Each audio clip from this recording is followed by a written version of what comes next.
I don't know how to ride a dragon. Nobody does, until they ride a dragon.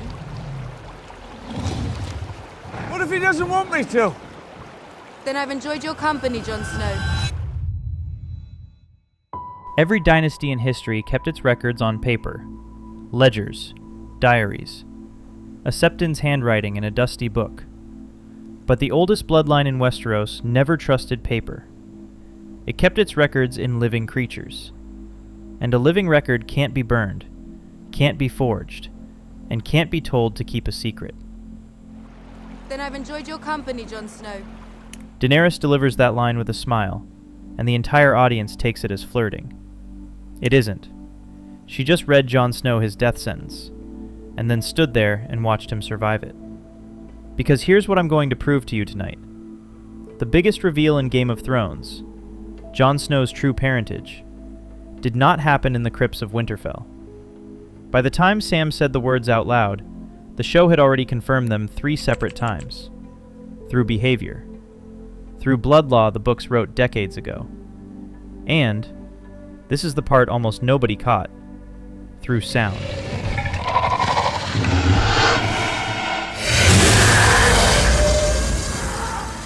There is a voice hidden inside one of these dragons, and it belongs to Jon Snow's dead father. I mean, of course I'll break down that hidden voice piece by piece. And when we get there, I promise you will never watch Jon's first flight the same way again. But first, we need some context. Because to understand what the dragons did for Jon, you have to understand what they were supposed to do to him. Season 8, Episode 1. The dragons are barely eating. They don't like the North. And Daenerys, half teasing, tells Jon to climb onto Rhaegal's back. Jon protests. He doesn't know how to ride a dragon. I don't know how to ride a dragon. And her answer is the most quietly loaded line in the episode. Nobody does, until they ride a dragon. Now, most of us hear that as encouragement. But what if I told you she's quoting a survival rate? In this world, a dragon is not a horse. You don't break it. You don't train it. It either recognizes you, or it kills you. A dragon that rejects a rider doesn't buck him off into the snow. It burns him where he stands. Daenerys knows this better than anyone alive. So listen again to what she actually says when Jon asks what happens if Rhaegal doesn't want him. What if he doesn't want me to? Then I've enjoyed your company, Jon Snow. That's not a joke. That's a woman deciding, in real time, to run the oldest blood test in her family's history, in front of her own eyes. And here's the receipt most viewers never saw. In HBO's own Inside the Episode for this premiere, showrunner David Benioff says it flat out. Only Targaryens can ride dragons. And that should be a sign for Jon, who, in his words, isn't always the quickest on the uptake.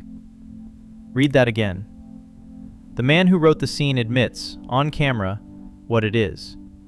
Not a joyride, a paternity test. Broadcast to the entire world. Mere minutes of screen time before Sam opens his mouth in the crypt. I'm not talking about the king in the north, I'm talking about the king of the bloody 7 kingdoms. Same episode, same night, and nobody connected it. The ride was the reveal. You've completely ruined horses for me. Everyone remembers this as the punchline. But listen to what he's actually confessing.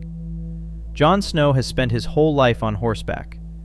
It's the one physical skill a northern bastard is allowed to master. And in one flight, it's ruined. Because for the first time in his life, something didn't feel learned. It felt native. His body understood the dragon before his mind was allowed to. And if you think I'm reading too much into details, let me show you how obsessively this production controlled every signal these dragons sent.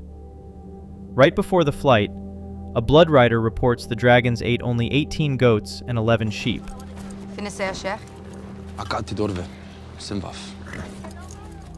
Except that's not what he says. The man who created the Dothraki language, David J. Peterson, later revealed the spoken line actually means 12 goats and 3 sheep. The subtitles were quietly inflated late in production, reportedly because the smaller numbers made the dragons seem too small. Think about that. This team was rewriting a dragon's appetite in post. Nothing a dragon does in this episode is an accident. And look at Daenerys' face when Rhaegal lowers himself and lets Jon climb on. There's a flicker before the smile. She doesn't have the family tree yet. The dragon does. If you've watched that dragon ride a dozen times as a fun little detour, and you just realized it was a public blood trial written into the show's own script, that's the moment the like button exists for. Rhaegal didn't wait to be asked before he accepted Jon. Don't wait to be asked either. Hi, I'm Nick. You're watching Cynic Cults, and we're just getting started. One dragon accepting one rider could be luck. So let's do what a maester would do. Let's count the witnesses. Witness 1, Drogon, Season 7, Episode 5, The Cliffs of Dragonstone. Understand who Drogon is at this point in the story. He's the largest, the most violent, the one named for Khal Drogo himself. He has one setting for strangers: fuel. He lands in front of Jon Snow, roars in his face, and then something happens that has never happened with anyone but Daenerys. Jon pulls off his glove, bare hand, and Drogon lets him lay it on his snout. They're beautiful, aren't they? Wasn't the word I was thinking of, but... Wasn't the word Jon was thinking of. But watch the dragon, not the dialogue. Drogon lowers his head into the touch. The apex predator of this entire universe leans into the bare hand of a man he's never met. Daenerys stares like she's watching a law of nature break. It isn't breaking, it's working. Witness 2, The Waterfall, Season 8. It's cold up here for a southern girl. So keep your queen warm. Jon and Daenerys kiss, and Rhaegal cranes his neck around and just stares at them. The whole scene is cut like a comedy beat, the awkward pet catching the new boyfriend. Hold on to that stare, because in a few minutes, I'm going to tell you what's actually inside that dragon, and that moment is going to stop being funny. Witness 3, and this is the one that should have ended every debate, the series finale. Jon Snow has just put a dagger into Daenerys' heart. Drogon wakes. He noses her body. He understands. And this creature, whose entire existence has been the incineration of anyone who threatened his mother, turns his fire on the Iron Throne and melts it into a river of slag. Then he picks up her body and flies away. And the man standing right there, the man whose hands did it, he leaves untouched. She's dead. Her killer is in reach, and the fire refuses him. You can read that two ways. Either Drogon couldn't parse what happened, or on some level beneath thought, the last dragon in the world would not burn the last drop of his own bloodline. The show never tells you which. It doesn't have to. Because either way, Jon Snow walks out of that throne room alive, and no one else in Westeros survives that scene. And then there's the fourth witness, the one that never made it to air. Now, I have to be straight with you here, because this channel doesn't sell rumors as canon. There's a leaked alternate draft of the Battle of Winterfell that has floated around for years and has never been confirmed. Treat it as a ghost story from the cutting room floor. But in that draft, when Jon is thrown from Rhaegal and swarmed by the dead, the undead Viserion lands beside him and refuses to breathe fire anywhere near him. Instead, the script has the blue flame carved through the whites around Jon, the tail and jaws flinging the dead off his body. A dragon enslaved by the Night King, protecting a man he should be killing, because not even death could scrub the recognition out of him. If that draft is real, the broadcast version, Jon standing there screaming at a dragon, replaced the single greatest payoff of his ancestry the show ever wrote. And if it's fake, notice how instantly the entire fandom believed it. That's how legible this system had become. But here's the thing that turns all of this from a beautiful fan theory into law. The show didn't invent dragon recognition. George R.R. Martin built it decades ago in the books, and he stress-tested it on the least royal-looking man in the entire story. His name is Brown Ben Plumm, a weathered mongrel sellsword commanding the Second Sons, a man who brags that his ancestors come from a dozen lands and looks like it. And in the books, something absurd keeps happening around him. Viserion, the cream and gold dragon, treats him like a favorite uncle, flaps around his head, lands on his shoulder, plays with him. And Tyrion Lannister, who never even saw it happen, guesses it cold when he meets Ben. Ben laughs because it's true. Then Tyrion runs the numbers. Ben shrugs it off, claims some old family story about a drop of dragon blood, an ancestor who wed a dragon princess. And Tyrion corrects him. Not 1 drop, 2. Because Tyrion knows the scandal buried in that family tree. Over a century earlier, Princess Aegon Targaryen was married off to the elderly Lord R+L Plumm, who died on their wedding night, reportedly the moment he saw his bride. And yet, months later, Aelena gave birth to a son.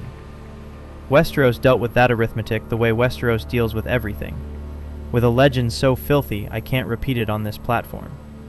Book readers know exactly which 6-foot detail I mean. But the truth behind the joke, the truth Tyrion clearly believes, is colder. The real father was King Aegon IV himself, which means the child carried royal blood twice over, his mother's and his father's. 2 drops. And Brown Ben Plumm is that child's distant descendant. Now sit with what this proves.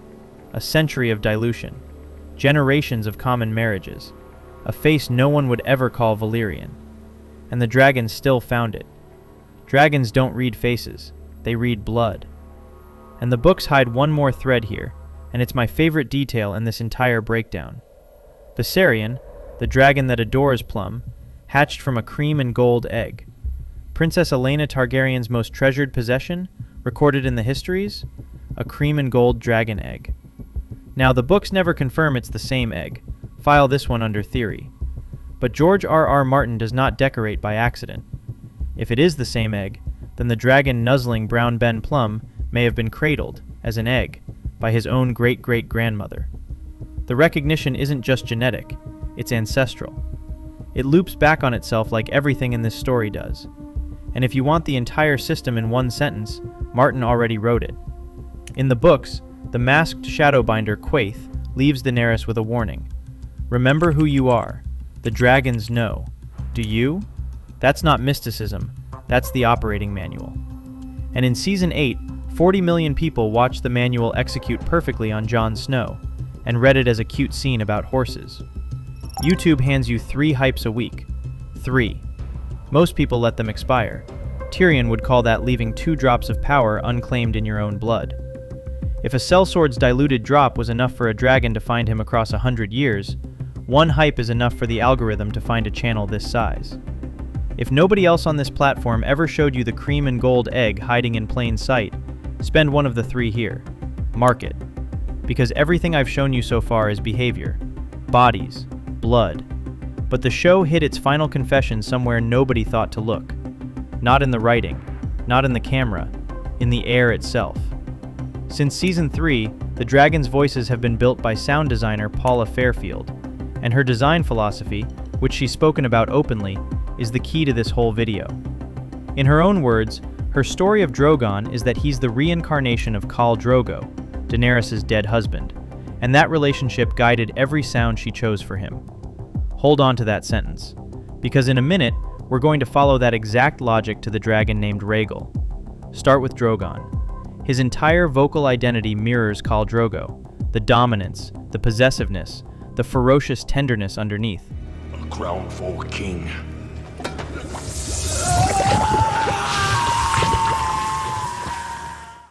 When Drogon gets affectionate with Daenerys, those low, intimate rumbles you hear were built from recordings of giant tortoises mating. Yes, really. And for the finale, for the moment Drogon nudges Daenerys' body, sniffing her, willing her to wake up, Fairfield traveled to the Cochrane Ecological Institute in Alberta and recorded orphaned black bear cubs in hibernation. Every small snort and sigh in that scene is a sleeping orphan's breath. She's even confirmed there's an epic bear fart folded somewhere into that mix, which is the most Game of Thrones sentence I have ever said. A widower's grief, built from orphans breathing. Now, Rhaegal. For Jon's first flight, Fairfield went to the White Oak Conservation Center in Florida and spent days recording endangered rhinoceroses. And the deep, barrel-chested rumble you hear when Jon Snow settles onto Rhaegal's back, Fairfield has confirmed that sound is the rhinos. Among them, a 28-year-old white rhino named Bully. So run the tape back. The dragon is named Rhaegal, for Rhaegar Targaryen, and by the sound design's own stated logic, the dragon, as the reincarnation of the man he's named for, The moment Jon Snow climbs onto that dragon, the sound rising out of its chest is Rhaegar Targaryen's presence in the scene. Jon's father. The scene you watched as a theme park ride is a dead man recognizing his son and rumbling him a welcome from inside the animal that carries his name. Sam told Jon. The dragon told us. And now go back to that waterfall stare I told you to hold. Jon and Daenerys kissing. Rhaegal watching. Through the sound design's own logic, that is not a jealous pet. That is the vessel of Rhaegar Targaryen, watching his son kiss his little sister. The scene was cut as comedy. Underneath, it's the single most uncomfortable family portrait in the entire series, and the show scored it with the voice of the father. One more layer, because Fairfield buried a real-world elegy in here too. When Rhaegal is shot out of the sky, his death cries were woven from the voices of endangered animals, Mississippi sandhill cranes among them.